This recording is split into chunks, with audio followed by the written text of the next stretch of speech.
Oi, gente, tudo bom com vocês? Eu sou a Alice e esse é o Ali aqui. E hoje a gente vai falar sobre os 3 episódios da segunda parte da primeira temporada de Gossip Girl que chegaram na HBO Max nessa semana. Então, se você ainda não é inscrito no canal, se inscreve aqui embaixo e deixa seu joinha nesse vídeo. Lá na primeira parte de Gossip Girl, a gente teve um episódio por semana. E agora, pra parte 2, que voltou no dia 24 de novembro, a gente vai ter 2 semanas com 3 episódios em cada semana. Então, nessa primeira semana, a gente teve episódios 7, 8 e 9. E na semana que vem, a gente vai ter o 10, o 11 e o 12. E assim se encerra a primeira temporada de Gossip Girl. Eu já vou começar falando pra vocês que esses episódios já foram melhores do que os outros 6 episódios, assim, completamente. Eu não tenho a menor dúvida disso. E é óbvio que hoje a gente vai dar uma destrinchada em tudo que rolou. Primeiro de tudo, que a gente teve o clássico episódio de Dia de Ação de Graças de Gossip Girl. Pra quem assistia a série antiga, isso era uma tradição, né? E Dia de Ação de Graças sempre significava um dia muito cheio de acontecimentos e, obviamente, cheio de dramas. Eu acho que esse episódio 7, que é o episódio de Ação de Graças, é o meu episódio favorito da temporada. Eu acho que eles acertaram em tudo nesse episódio, no tom, na dinâmica dos personagens, nas tramas que estavam se desenrolando. Tudo que rolou nesse episódio foi absolutamente perfeito e é isso que a gente quer, entendeu? É isso que a gente quer. Então, Gossip Girl, vamos aí já anotar as coisas e fazer esse episódio de novo, porque realmente foi um acerto atrás do outro. Acho que eu não preciso dizer, mas este vídeo vai ter spoilers desses 3 episódios. Então, se você ainda não assistiu e não quer levar spoiler, recomendo que você pause o vídeo, vá assistir os episódios e depois você volta pra gente comentar. De uma forma geral, o meu trisal continua sendo, assim, o auge dos episódios. Eu fiquei revoltada que a música da Taylor, This Is Me Trying, que tocou no episódio, não foi pro trisal. Fiquei revoltada, porque pior do que tudo, ainda foi pra uma cena que tinha o Obi. Então, assim, sem condições. Mas tudo bem, porque eu acho que depois eles conseguiram se redimir com o final do episódio 9, que foi assim, ó, babado, confusão e gritaria. Pra mim, o episódio de Ação de Graças foi realmente perfeito, porque a gente tem a volta, né, óbvio, a construção das histórias, então, de cada personagem, e tudo isso culmina num jantar dramático de Dia de Ação de Graças, que era absolutamente tudo que a gente queria. Ou seja, vários confrontos ali entre si, então, a Zoya tá achando estranho um pouco a dinâmica da Julian com o Obi, e eles tinham acabado de se beijar, né? Então, primeiro eles decidiram que eles iam ficar distantes e daí a Julian percebe que ela tem mais sentimentos pelo Obi do que ela imaginava e daí eles se beijam e tudo mais. Nesse episódio em específico, o Obi, ele tá se sentindo confuso porque ele beijou a Julian, né, durante o protesto lá e aí ele se encontra com ela lá no Le Pen e eles decidem que eles vão fingir que nada aconteceu, né? Na verdade, eu sinto que a Julian deu uma pressionada pra isso porque, obviamente, ela quer tentar manter a relação que ela tem com a Zoya, né, o melhor possível. Ela sabe que essa merda aí, se bater no ventilador, fudeu, entendeu? Basicamente é isso que ela pensa. Então essa é a forma dela de conter um pouco os acontecimentos, e aí ela e o Obi decidem que eles vão ficar só amigos e ele quer que a Zoya seja feliz. Só que a Zoya tá sentindo que o Obi tá se afastando, por motivos óbvios, né? Ela tá meio insegura com ele, principalmente depois que a Julian contou pra ela que ela ainda tinha sentimentos pelo Obi, então tudo tá uma confusão. E assim, eu não julgo a Zoya, entendeu? Na maior parte do tempo eu acho que ela é um pouco sonsa, talvez. Mas nessa situação em específico, não julgo ela. Chega lá na escola e aí a Julian, ela se auto-sabota, porque ela fica dando conselhos pra irmã dela, falando, tipo assim, acho que você devia fazer isso, porque daí ele vai se declarar pra você e tudo mais. Só que nem ela sabe o que ela tá falando, porque daí, obviamente, a Zoya leva o Obi, eles vão conversar e tal, e aí ele simplesmente fala que ama ela. Eu achei que, assim, o Obi tem uma discussão com o Aki, porque ele também briga com o Aki, né? Na verdade, o Obi é um bosta, então é geral, né? Generalizado. Então ele tem uma discussão com o Aki, e o Aki fala várias coisas na cara dele, e eu achei ótimo. E eu espero que se o personagem, a partir disso, der uma mudada, vai ser ótimo pra todo mundo, porque daí eu não vou precisar ficar gastando tempo precioso do meu vídeo falando mal do Obi, entendeu? É só ele parar de falar merda. Mas o Aki fala pra ele que o Obi, ele tem mania de dizer e fazer o que as pessoas querem que ele faça, e raramente ele faz as coisas que ele quer. E eu acho que nesse momento, que eles estão lá no Central Park, eles estão conversando e tarará, e daí ele fala que ama ela, e daí eles se beijam, e aí tem até uma plateia que aplaude, achei maravilhosa essa cena, inclusive. Cagou, entendeu? Tipo assim, ele achou que era isso que a Julian queria que ele fizesse e achou que era isso que a Zoya queria que ele fizesse, e aí ele fez isso e não era o que ele tava sentindo claramente. Então ele estava claramente enganando a Zoya, e aí depois, obviamente, isso vai culminar com ela querendo ir pra casa dele transar depois do jantar de Dia de Ação de Graças, e ele tipo, me ferrei. E aí a Julian dando uma de doida, né, porque ela tá super com ciúmes e ela tá, tipo, super arrependida dela ter falado isso. E ela não quer que a Zoya vá pra casa dele. E aí rola toda aquela treta ali na mesa, na frente dos pais delas, que assim, pelo amor de Deus, entendeu? Pelo amor de Deus. Um outro babado que deu uma guinada aí na história também, que era uma coisa que eu não tava esperando,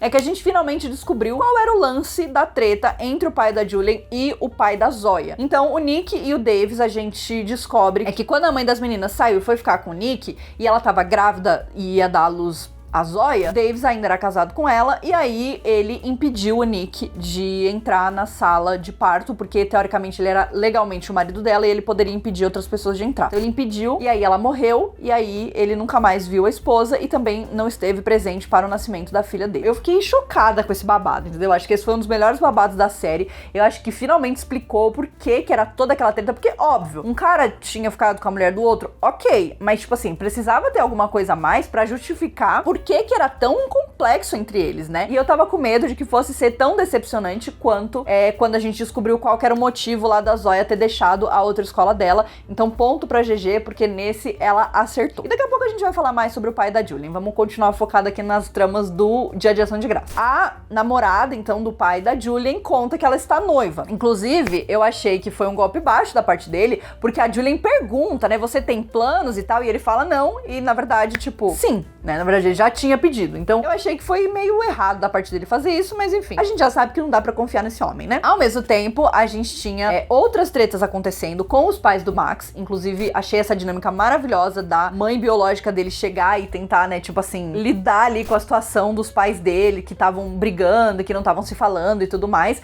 E, assim, uma confusão atrás da outra. Eles não conseguem entrar no restaurante, todo mundo briga, ninguém tá feliz. Então, assim, achei ótimo. E mostra, eu acho que foi onde a gente começou a se aprofundar um pouco mais no que tava rolando com o Max e também com a Audrey e o Aki, né, com o nosso trisal. Então nesse episódio o Max fala que a Audrey e o Aki precisavam transar pra, tipo, se reconectar, e daí depois eles podiam continuar fazendo ali o A3, né, e tudo mais. E obviamente que eles não seguem esse conselho dele, e aí, enfim, vira uma grande bola de neve. Enquanto isso, o Obi tá lidando ali com questões relacionadas ao fato de que, enfim, ele beijou a irmã, né, meia irmã da namorada dele, então obviamente isso aí é todo um drama à parte. E inclusive a Kate e o Jordan acabam indo parar nesse Dia de Ação de Graça também, então tá todo mundo ali. E o Max, ele tem, na verdade, um momento muito fofo que eu achei, inclusive, que ele conta o que rolou entre ele e o Rafa, e o Jordan grava e manda pro Rafa, porque o Rafa tava ameaçando eles, que se ele não tivesse algo podre, né, sobre o Max, ele ia contar a verdade sobre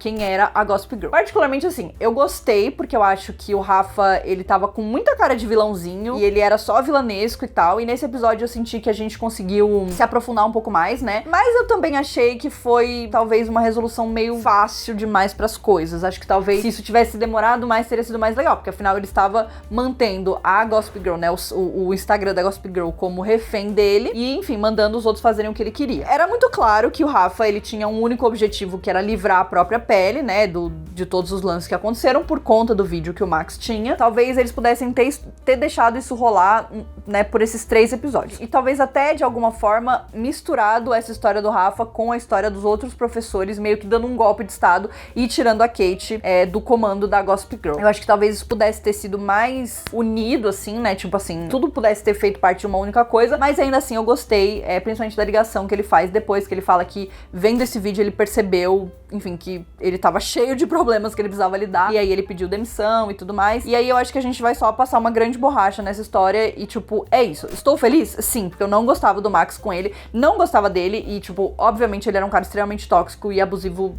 por N motivos e, tipo assim, ridículo. Mas, eu acho que talvez, né, por tanto que foi construído, acho que talvez poderia ter esticado um pouquinho mais, né? Não pra ficar enrolado, mas só pra, tipo, dar uma resolução um pouquinho mais interessante. Mas, de qualquer forma, gostei. Acho que esse momento do Max foi super legal. Como eu falei, foi nesse episódio que a gente começou a se aprofundar nas questões emocionais, né, que o Max tem. O puro suco do entretenimento, entendeu? Eles acertaram em tudo nesse episódio, absolutamente tudo. Tem cena de sexo, a cena do começo, que tem uns flashbacks ali que eles estão lembrando de quando eles ficaram juntos, né, o trisal de quando eles ficaram juntos e tudo mais, gente. Nossa, sinceramente, tudo para mim. Aí tinha a Julian e o Obi também, que, tipo, mas enfim, né? Tudo bem, não dá pra ter tudo na vida. Bom, falando um pouquinho então do episódio 8 e 9, que eu sinto que eles acabaram fechando uma história só, e eu acho que isso já mostra porque que esses 3 episódios foram muito melhores do que os 6 episódios da parte 1. Eu reclamei bastante na parte 1 que eu sentia que os episódios, eles eram muito isolados, e eles não tinham continuidade. Senti muito isso nesses episódios. E agora, nesses 3, a gente sente que os problemas têm continuidade. Então a gente vai, na verdade, no final do episódio 6, a gente vê aquela mensagem de voz que o pai do Aki deixa pra ele. A gente ouve essa mensagem dele falando que é pro Aki ficar longe da Julian. E aí isso vai se desenrolar durante o episódio 8 e 9. Então pra mim, isso foi assim, 100% acertado. Era isso que eles precisavam fazer. Era isso que eles precisavam entregar. E eles entregaram. Então, tipo assim, maravilhoso. Eu não consigo explicar pra vocês o quanto eu gostei dessa trama do pai da Julian. Eu acho que finalmente... Porque assim, tudo bem, deu toda a treta da Julian, do Obi e da Zoya. E aí, tipo, talvez a gente esteja vivendo os mesmos padrões da parte 1 da temporada. Talvez, né? Porque, tipo assim, a Zoya fica triste, daí o Obi e a Julian estão meio naquelas, e daí fica esse lance aí, e daí tem ciúmes, e daí elas brigam, e daí... Tudo bem. Isso eu já tava tipo, ok, vamos ver o que vai acontecer agora. E aí eu acho que nesses 2 episódios, né, o 8 e o 9,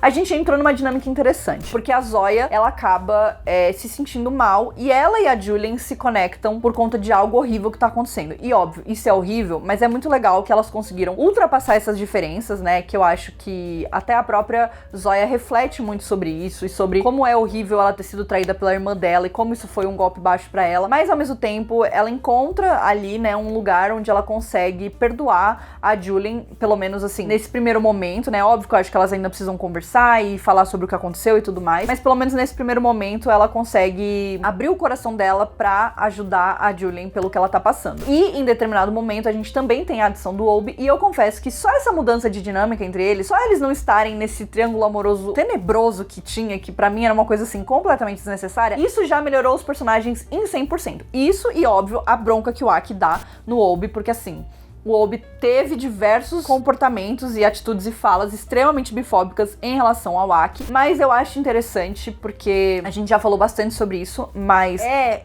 raro a gente ter representação LGBT nas séries, o que é um absurdo porque a gente tá em 2021, beleza, a gente já sabe disso, então acho que eu não preciso ficar batendo nessa tecla. E eu acho que é ainda mais difícil a gente ter representatividade bi, né, de uma forma tão aberta quanto tá sendo em Gossip Girl. Na minha opinião, o Aki é, tipo assim, um ícone bissexual, é maravilhoso, e eu gosto muito que, tipo, tem várias cenas onde as pessoas falam, é porque você é gay, ele fala, eu sou bi. Ah, não, porque você é gay, tipo, não, eu sou bi. Tipo assim, é isso, entendeu? É sobre isso, e é por isso que o Aki é o reizinho dessa série, entendeu? É por isso que ele é o maior de todos e assim, nada mais importa, sabe? Então eu acho que isso é muito legal, porque eu acho que isso também traz pra mesa essas discussões, né? Porque isso é uma coisa que acontece muito. Às vezes um personagem é bissexual, e aí se ele, dentro da série ou dentro do filme, tem uma relação por muito tempo com um personagem do mesmo sexo ou com um personagem do sexo oposto, automaticamente as pessoas deletam da cabeça que ele é bissexual e falam, tipo assim, é porque ele é gay, ou tipo, porque ele é hétero. Não é assim que funciona, né, meu povo? Não é assim que funciona. Então eu gostei que teve bastante desses momentos, até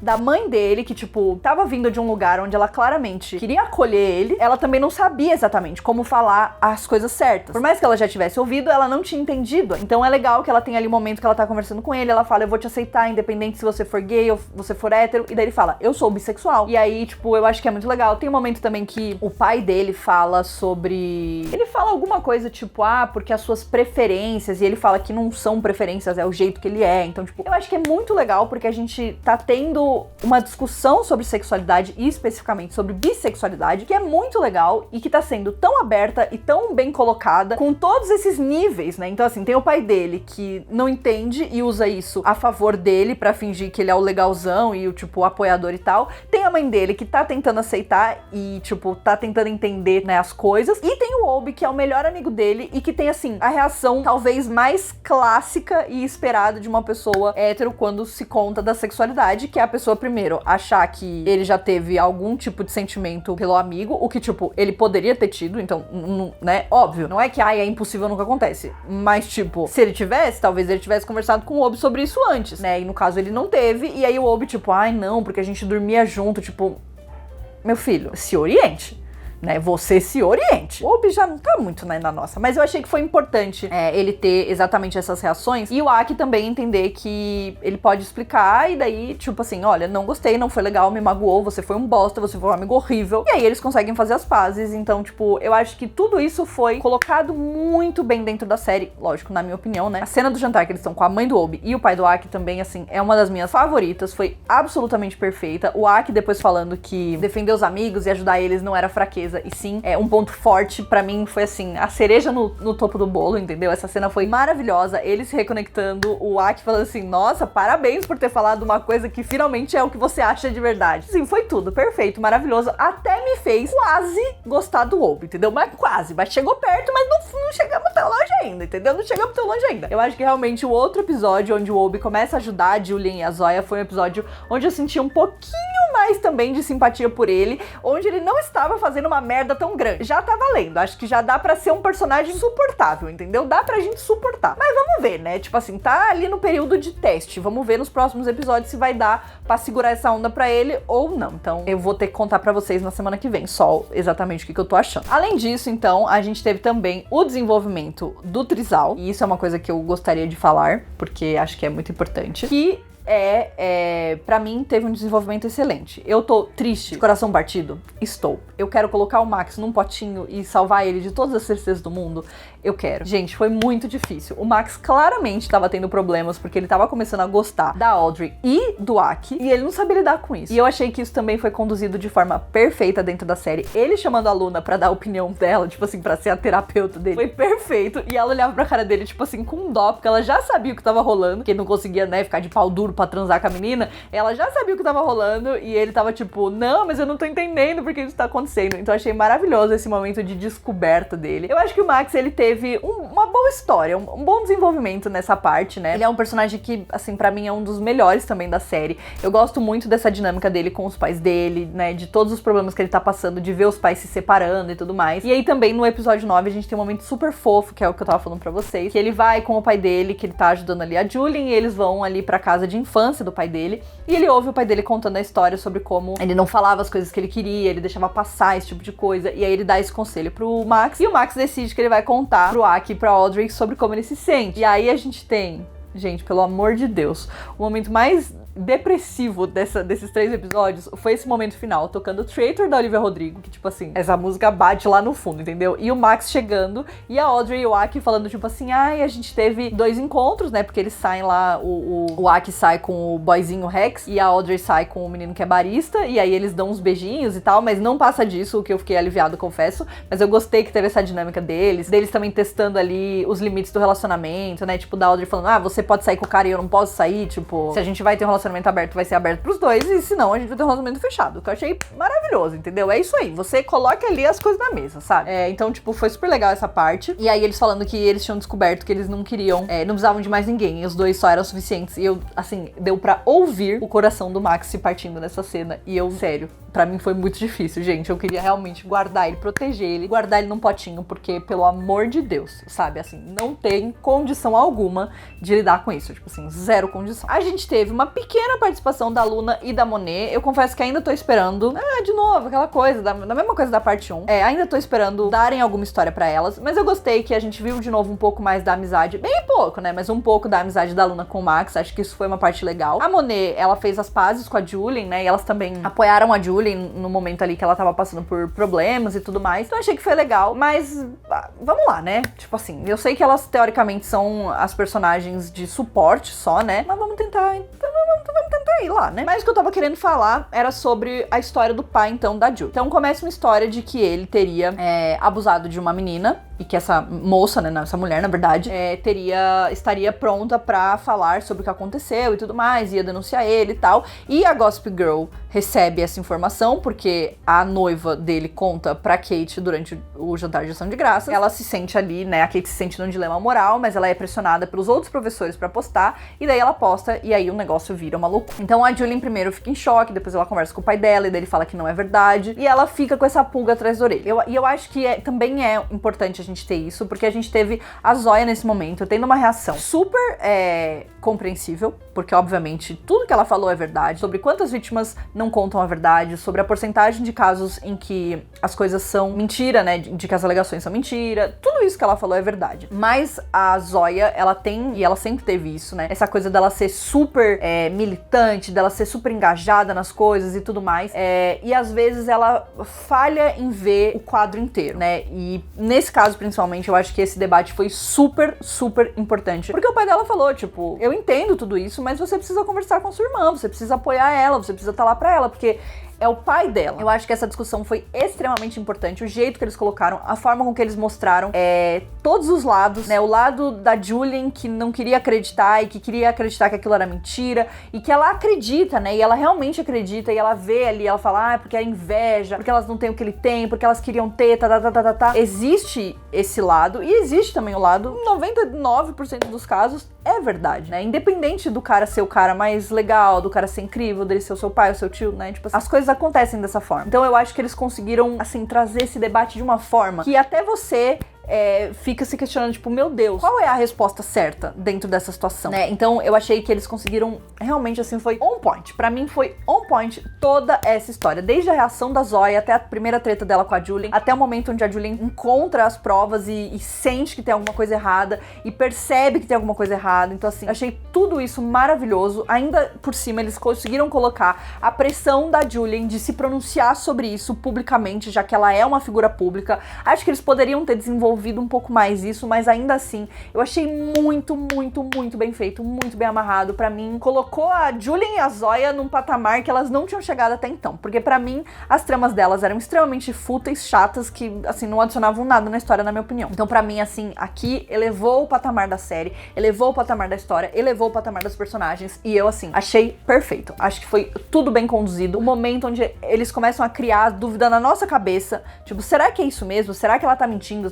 Qual vai ser o caminho que eles vão seguir com isso? E aí, de fato, a menina estava mentindo, porque daí surgem as provas de que eles não têm prova de nada, de que a história dela não bate e tal, e você fica, meu Deus do céu, e aí tal? E aí, na verdade, o buraco é bem mais embaixo, e pra mim isso foi um grande plot twist, eu achei maravilhoso, sinceramente, maravilhoso, não consigo descrever, achei perfeito. Então, assim, gostei muito. E aí, no final, óbvio, a gente tem a Kate, sem querer, fazendo merda, né? E cagando as coisas pra Julian, que agora vai ter que lidar com as consequências, assim, seríssimas, né? De ter um vídeo dela falando pra vítima que ela não deveria falar nada, e que ela deveria ficar quieta e tal. E, tipo assim, isso aí não vai ser bom, entendeu? Isso aí não vai ser bom. Não vai ser bom. Pra encerrar nosso vídeo que tá ficando gigantesco, vamos falar sobre a trama dos professores. Eu vou falar pra vocês que eu nem odiei tanto assim nessa parte. Tinha alguns momentos que eu tava meio tipo, tá bom, né? Tipo, ok. Mas eu acho que o fato deles terem dado esse golpe, tirado a Kate, né, ali do negócio, e do Scott, que é o professor lá de educação física, tá, tipo assim, piradaço no bagulho, tá ligado? Acho que isso foi muito legal, foi muito acertado. Fiquei meio de bode ali do Jordan, tipo, eu sou o seu infiltrado, nananã. Fiquei um pouco de bode dele. Mas tudo bem, eu tenho um pouco de bode dele, né, tipo, ele gosta da Kate, daí, tipo, ele fica falando umas coisas. Nesse episódio ele até foi engraçadinho, né, falava umas coisas meio, tipo, boy lixo dele, tipo, eu não sei porque eu falei isso, foi meio horrível essa parte, meio...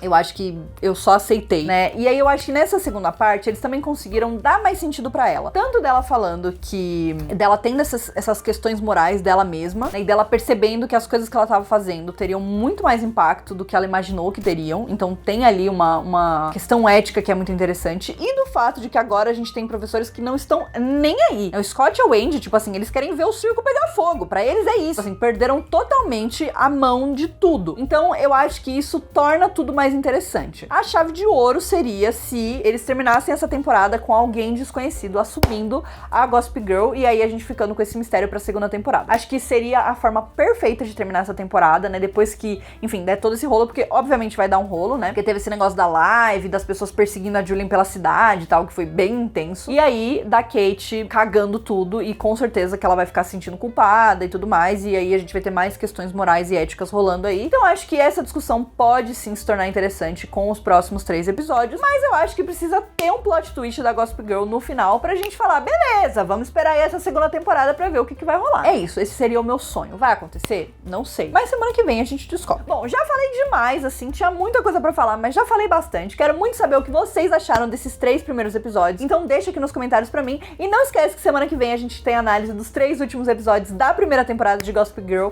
Eu tô assim, confesso que estou com sentimentos mistos, porque eu tô amando essa série, não tenho o que dizer. Tem seus defeitos sim, mas é uma série que, assim, é muito gostosa de assistir, então eu tô um pouco sentindo sentimentos, entendeu? Mas a gente se vê na semana que vem, então, pra falar sobre os 3 últimos episódios. Espero que você tenha gostado deste vídeo aqui e a gente se vê lá.